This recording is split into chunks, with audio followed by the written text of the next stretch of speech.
Greetings, friends and fellow aliens, and thank you for tuning into this video where I'm going to talk a little bit about imposter syndrome. So, funny story. I wrote a little piece on imposter syndrome last night, and I thought about pushing it out into the world, and then I kind of got imposter syndrome over it, and so I didn't want to.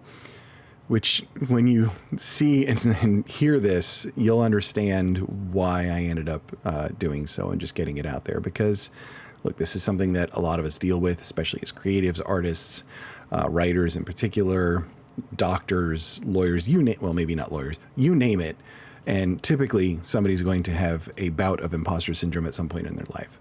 So, without any further ado, no more ados, I'm going to get to it. Here's a little intro, and then I'm just going to read this piece to you, and off we go.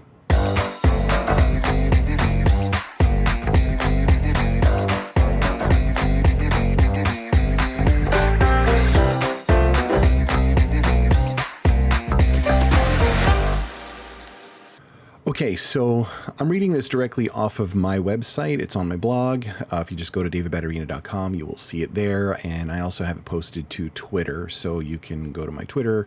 And, oh wait, it's not called Twitter. It's called Jitter now. Well, whatever. You can go there and you can read it as well. So that's all. I'm just going to go ahead and read this to you because it's good for me to practice reading my own writing, and it's good for people that want to hear it and hear a little bit about imposter syndrome. Maybe you're doing some chores and this is something you want in your head. So off we go. I'm going to bring it up right here. And, yeah, there's the beast right there. There's the imposter syndrome. All right, here we go. It is the nightmarish beast in the dark corners of your psyche, lurking in silence until alerted by the sweet scent of creativity and expression. It doesn't feed on flesh or fear. It is fed only by the spark of ideas and thoughts in the recesses of your very human mind. It is malevolent, merciless, and manipulative. The scent it so craves intensifies with your imagination, and so too does the hunger. You sit down to write the words, unaware of the signal your brain is sending out. A story in your mind aches to be told. Characters and worlds expand in a never-ending fractal of imagination. For a moment, you are childlike and free. The story takes hold, and you set to writing. Words pour out as your imagination dives deeper into your subconscious. And with each word, the beast grows. Muscles swell, needle-sharp claws slide forward, skin stretches and rips, lips curl to reveal the fangs. You can't see it, but it's coming for you. Crawling down the wall from the shadowed corner, not so fast as to prevent you from putting down the prose, but not so slow as to go unnoticed. The scent of your imagination is irresistible, and the beast's hunger insatiable. Its jaws widen as it closes in, and that's when a flurry of thoughts enter your conscious mind. Ugh, this is awful. I'm not good enough. People are going to think I'm terrible. Literally everyone is better. I have no idea what I'm doing. I should just trash this and start over. I can't show this to anyone. And the beast has taken hold. Imposter syndrome is that beast, and most any artist knows it well enough to recognize the doubt it spreads as it consumes your creativity. It holds you back and has you censoring yourself. Worse, imposter syndrome prevents you from engaging in any creative pursuit for fear that you're not good enough by some arbitrary standard.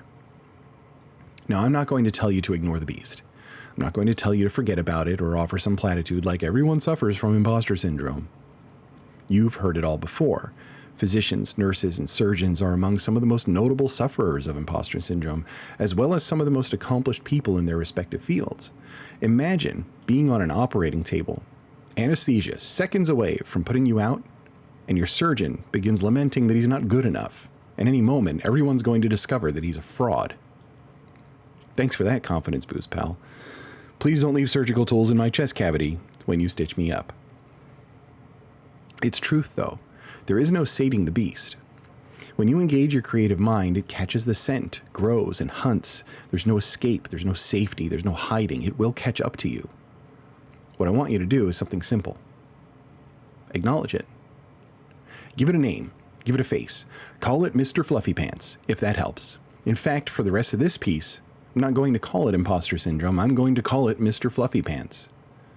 Pet it, scratch its ears, give it one of those weird haircuts like you would a poodle. Own it, because it isn't going anywhere. And the only thing you do by constantly fighting is to make it larger, hungrier, and more imposing. So let's reframe the entire thing to start. How do you get past Mr. Fluffy Pants? Well, you've already started by simply recognizing the fact that it is in your mind as a permanent resident, part of who you are, and there's no eviction. The next step is giving it a stupid name and a stupid haircut. Introduce it to your friends. Yeah, I was writing, and then Mr. Fluffy Pants started making me think stupid thoughts, but I finished the scene and I'm pretty happy with it.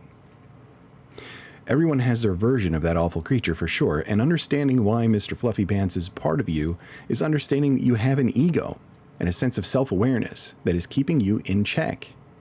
You see, that fuzzy thing is sending a message. It's saying, hey now, watch it. You aren't perfect, and you have a lot of work to do. Mr. Fluffy Pants is just trying to help, but it lacks civility and tact. Imagine writing something, deciding it's the greatest piece ever written, and publishing it as such. That's some narcissistic nonsense right there, and Mr. Fluffy Pants ain't having it. Nobody's going to get you to overcome the feeling this beast unleashes in your psyche. Some of the most incredible artists in the world think that they're trash, musicians and authors in particular. If you have a sense of self-awareness, you will have those moments too, but that doesn't mean you can't create and enjoy what you're creating. Do you need to better your craft? Probably. Everyone has to improve in some way after all. The pure fact that you recognize it shines a light on Mr. Fluffy Pants and serves as proof that he protects you from annihilating your reputation with a 9,000 megaton ego bomb. So embrace it. You are human. You are creative. The world needs to experience your thoughts and your imagination. Now more than ever, we need words and we need art from new and independent voices. We are all starved for originality in a boring-ass world awash in reruns and retellings. Take that amazing kaleidoscopic vision in your head and unleash it. Tear open that creative mind. The starved souls of humanity depend on it.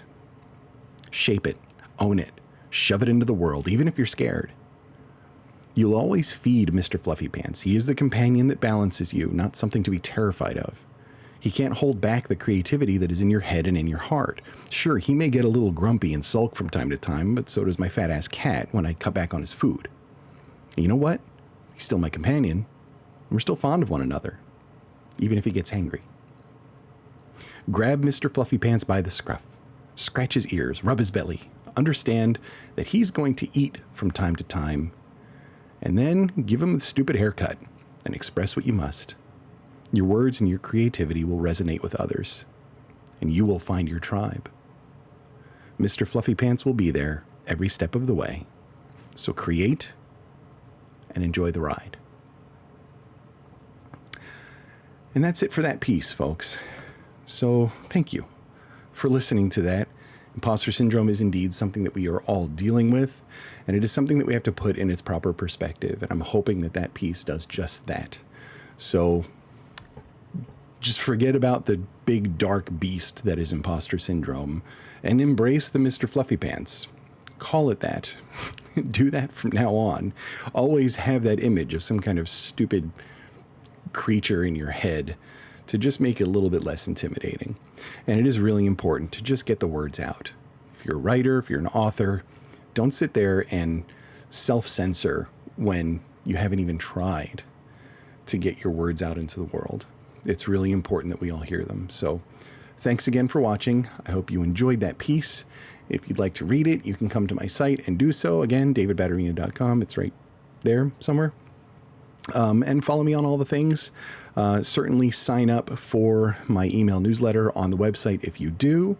And you will get the first chapter. I'm putting it the wrong way. The first chapter... The first chapter of Space Pew Pew will be available to you if you sign up for the email list. I would love for you to check it out and give it a read. So again, thanks so much, and I'll be seeing you very, very soon.